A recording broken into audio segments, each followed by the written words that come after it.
مسلمانوں کی مقدس عمارت یعنی خانہ کعبہ جو آج سے 404 سال پہلے تعمیر کیا گیا تھا اور اب بھی اسی حالت میں موجود ہے، لیکن اس سے پہلے خانہ کعبہ کو 10 مرتبہ تعمیر کیا گیا۔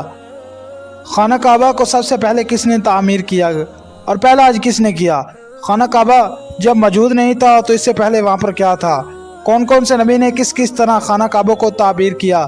کیا یہ درست ہے کہ سب سے پہلے اللہ پاک نے خانہ کعبہ کو پیدا کیا؟ آپ یہ سن ہی رکھا ہوگا کہ حضرت ابراہیم علیہ السلام نے جب اللہ کے حکم سے تعمیر کعبہ کی تو وہ پرانی بنیادوں پر تھی۔ جی ہاں، یہ خانہ کعبہ کی 4تھی دفعہ تعمیر تھی۔ ہم آپ کو تفصیل سے بتائیں گے کہ کیسے خانہ کعبہ کو 10 دفعہ تعمیر ہوا۔ ویڈیو میں آگے بڑھنے سے پہلے آپ سے گزارش ہے کہ چینل پر نئے ہیں تو اس چینل کو سبسکرائب کریں اور بیل آئیکن پریس کریں تاکہ ہر نئی آنے والی ویڈیو آپ تک پہنچ سکے۔ حضرت ابراہیم علیہ السلام نے 4تھی دفعہ خانہ کعبہ کی تعمیر کی۔ اللہ کے حکم سے حضرت ابراہیم نے اپنی پیاری زوجہ حضرت بی بی ہاجرہ اور اپنے بیٹے اسماعیل علیہ السلام کو مکہ کی بنجر و ویران زمین اور پہاڑوں کے درمیان چھوڑ دیا، جہاں پر نہ کوئی انسان تھا اور نہ کوئی آبادی کا نام و نشان تھا اور نہ ہی خانہ کعبہ کی عمارت تھی۔ خانہ کعبہ کی جگہ بس ایک سرخ ریت کا ٹیلہ تھا۔ یہ حضرت ابراہیم کا مکہ میں پہلا چکر تھا۔ اس کے بعد دوسری دفعہ حضرت ابراہیم اپنے خاندان سے ملنے فلسطین سے مکہ آئے تو تب اسماعیل کی قربانی کا واقعہ پیش آیا۔ تیسری بار جب حضرت ابراہیم علیہ السلام مکہ تشریف لائے تو اسماعیل علیہ السلام کی شادی ہوئی اور حضرت ہاجرہ کا انتقال ہو چکا تھا۔ 4تھی مرتبہ جب ابراہیم علیہ السلام مکہ آئے تو آپ کی ملاقات حضرت اسماعیل سے نہ ہوئی۔ پھر 5ویں بار جب اللہ نے آپ کو بیت اللہ یعنی اللہ کا گھر تعمیر کرنے کا حکم دیا تو حضرت ابراہیم نے اسماعیل علیہ السلام کو فرمایا، میرے بیٹے، اللہ نے مجھے حکم دیا کہ میں اس گھر کی تعمیر کروں۔ تو اسماعیل علیہ السلام نے فرمایا، ضرور کیجئے، خدمت کے لیے میں حاضر ہوں۔ چنانچہ ایک روایت کے مطابق خانہ کعبہ کی بنیادوں کی نشاندہی حضرت جبرائیل علیہ السلام نے کی۔ اس کے پر حضرت ابراہیم علیہ السلام اور حضرت اسماعیل علیہ السلام نے تعمیر کا کام شروع کیا۔ جب کھدائی شروع ہوئی تو قدیم بنیادیں ظاہر ہونے لگی جن پر حضرت آدم نے بیت اللہ شریف کی تعمیر کی تھی۔ بنیادوں کے ظاہر ہو جانے کے بعد اس کی تعمیر شروع ہوئی۔ حضرت ابراہیم نے اپنے بڑے ہاپے میں ایک معمار اور حضرت اسماعیل نے اپنی جوانی میں ایک مزدور کی حیثیت سے کام کیا۔ کوہ لبنان، کوہ ہیرا، کوہ ابو قیس، کوہ صفا اور کوہ مروہ میں ان 5 پہاڑوں میں حضرت جبرائیل علیہ السلام پتھر لاتے، حضرت ابراہیم علیہ السلام کعبے میں لگاتے۔ حضرت جبرائیل کی نشاندہی پر جب ابو القبیس کی کھو سے 2 پتھر حضرت ابراہیم علیہ السلام کو ملے، ان میں سے ایک حجر اسود اور ایک مقام ابراہیم کے نام سے مشہور ہوا۔ مقام ابراہیم وہ مشہور پتھر ہے جس پر پہاڑ کھڑے ہیں۔ حضرت ابراہیم نے کی دیواریں جب بلند کرنے لگے تو خانہ کعبہ کی جیسے جیسے دیواریں اونچی ہوتی گئی یہ پتھر بھی ہوا میں بلند ہوتا رہا۔ رسول کریم نے ارشاد فرمایا، حجر اسود جب جنت سے اترا تو دودھ سے بھی زیادہ سفید تھا، پھر انسانوں کے گناہوں نے اسے سیاہ کر دیا۔ اور ایک حدیث میں نبی کریم نے فرمایا، حجر اسود اور مقام ابراہیم جنت یا قوتوں میں سے 2 قوتیں ہیں، اللہ تعالیٰ نے ان کو نور کی روشنی بجا دی، اور اگر اللہ تعالیٰ نے اسے نہ بجاتا تو یہ مشرق سے مغرب تک سب کو روشن کر دیتے۔ یہ تو خانہ کعبہ کی 4تھی دفعہ تعمیر ہونے والی ہم نے آپ کو واقعہ بتایا۔ اب ہم آپ کو پوری تاریخ تعمیر کعبہ بتاتے ہیں کہ کب اور کس نے اس کی تعمیر کی۔ پہلی دفعہ جب حضرت آدم علیہ السلام کی تخلیق ہوئی 2000 قبل سے سب سے پہلے خانہ کعبہ فرشتوں نے تعمیر کیا۔ قرطبی میں لکھا ہے کہ جب اللہ پاک نے فرشتوں سے کہا کہ انسان تو تخلیق کے بعد زمین میں فساد برپا کریں گے اور بہت خون ریزی ہوگی، جس پر اللہ نے مجھے کہا کہ جو کچھ میں جانتا ہوں وہ تم نہیں جانتے۔ فرشتے یہ گمان کرنے لگے اللہ پاک ہم سے ناراض ہو گیا، تو وہ طواف کرنے لگے اور اللہ پاک کی تسبیح بیان کرنے لگے۔ تو اللہ تعالیٰ نے ان پر نعمت نازل فرمائی اور عرش کے نیچے حسین و جمیل اور بے مثال غر زبر و جد کے 4 ستونوں پر قائم فرمایا، اور یہ غیر بیت اللہ معمور کے نام سے متعارف ہوا۔ سورۃ الطور کی آیت نمبر 49 میں اللہ پاک نے بیت المعمور کا ذکر فرمایا۔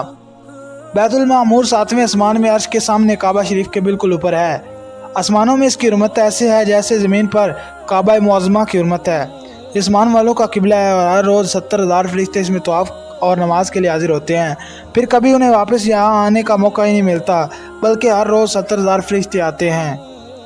اس کے علاوہ بخاری اور مسلم شریف کی حدیث ہے کہ حضور کریم نے فرمایا، بیت المعمور دکھایا گیا، اس کے بعد اللہ نے فرشتوں کو حکم دیا زمین پر بھی بیت المقدس کی مانند میرا گھر بتاؤ، تاکہ فرشتے جس طرح بیت المعمور کا طواف کرتے ہیں اس طرح زمین پر میرے بندے اس گھر کا طواف کریں۔ چنانچہ حکم الہی میں کی تکمیل میں فرشتوں نے بیت اللہ شریف کی تعمیر کی اور اس کا طواف شروع کیا۔ فرشتوں نے ہی اس کا سب سے پہلا حج کیا تھا۔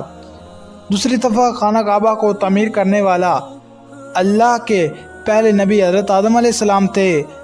اللہ پاک نے آپ علیہ السلام پر وحی کی کہ میرے گھر کی تعمیر کرواؤ اسی جگہ جہاں فرشتوں نے کی۔ چنانچہ جبرائیل نے خط کھینچ کر جگہ کی نشاندہی کی اور بنیادیں رکھی۔ حضرت آدم علیہ السلام نے بنیادوں دکھا دی اور حضرت آدم نے بنیادیں کھودی۔ حضرت حوا مٹی اٹھا کر لاتی رہی اور کعبہ کی تعمیر کا کام مکمل ہوا۔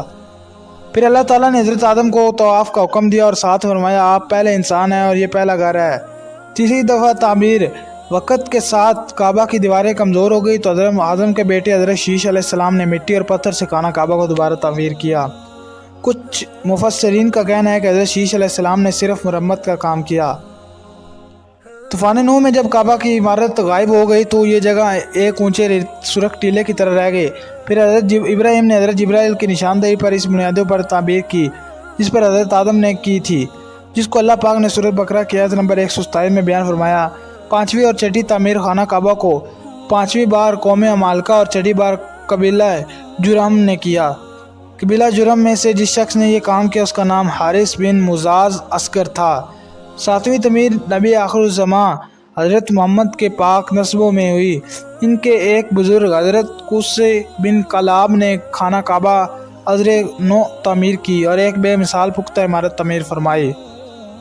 آٹھویں دفعہ تعمیر قریش قبیلہ کی سرداری کے دور میں ایک زبردست سیلاب آیا جس سے خانہ کعبہ کی دیواریں بے حد کمزور ہو گئی، تو متفقہ فیصلے کے تحت خانہ کعبہ کو قبیلہ قریش نے تعمیر فرمایا، جس میں حضور نے بھی شرکت فرمائی، لیکن سرمایہ کم ہونے کے باعث قریش کی تعمیر میں حتیم کو شامل نہیں کیا گیا تھا۔ نویں تعمیر یزیدی فوج کے سنگ باری سے جب خانہ کعبہ کی دیواریں شکستہ ہو گئی تو حضرت عبداللہ بن زبیر نے حتیم کو جو قریش کی تعمیر میں شامل نہ کیا گیا تھا اس کو شامل کر کے بنیاد ابراہیمی پر سرے سے نئے سے خانہ کعبہ کو تعمیر کیا۔ 10ویں دفعہ عبد الملک بن مروان کے نائب حجاج بن یوسف جو کہ ایک ظالم حکمران تھا، اس نے 74 ہجری میں پھر سے خانہ کعبہ کو قریش والی تعمیر کے مطابق بنایا۔ پھر جب خلیفہ ہارون مسند پر بیٹھا تو اس نے خانہ کعبہ کو منہدم کرنے کا فیصلہ کیا۔ عبداللہ بن زبیر کی تعبیر کے مطابق کرنا چاہتا تھا، لیکن امام ابو یوسف نے کہا کہ اسے روک دیا کر یہی طریقہ رہا تو پھر ہر آنے والے حکمران اپنی شہرت کے لیے خانہ کعبہ کو گرائیں گے اور تعمیر کرتے رہیں گے اور لوگوں کے دلوں سے اس گھر کی عظمت ختم ہو جائے گی۔ پھر 1040 ہجری میں سلطنت عثمانیہ کے سلطان مراد بن احمد خان شاہ قسطنطنیہ حجر اسود والے رکن کے علاوہ وہ ساری عمارت کو بنیاد حجاج کے موافق تعمیر کیا۔ اس تعمیر کا کام 6 ماہ میں مکمل ہوا۔ اس نے خانہ کعبہ کے اندر سنگ مرمر کا فرش بچھایا اور اندر نہایت نفیس مخملی چھت گیری لگائی اور باہر کی دیواریں سنگھارا سے چونی نہایت نفیس ریشمی سیاہ پردہ خانہ کعبہ پر ڈالا جس پر کلمہ طیبہ لکھا ہوا تھا اور سنہرے حاشیے پر سلطان کا نام لکھا ہوا تھا۔ عثمان سلطان کی تعمیر کے بعد شاہ فیدن بن عبدالعزیز نے سن 1417 کو بیت اللہ شریف کی تجدید کا کام شروع کیا۔ لہذا خانہ کعبہ کی موجودہ عمارت کم و بیش 460 سال پرانی ہے، کیونکہ یہ عمارت 1040 ہجری میں بنی اور اب 1444 ہجری ہے۔ آئیے ویڈیو کے آخر میں دعا کرتے ہیں کہ ہمیں اپنے پیارے گھر اللہ پاک ایک دفعہ زیارت نصیب فرما دے، اور جو ایک دفعہ دیکھ چکے ہیں ان کو بار بار حاضری کا شرف دے۔ کمنٹ سیکشن میں آمین ضرور لکھیے۔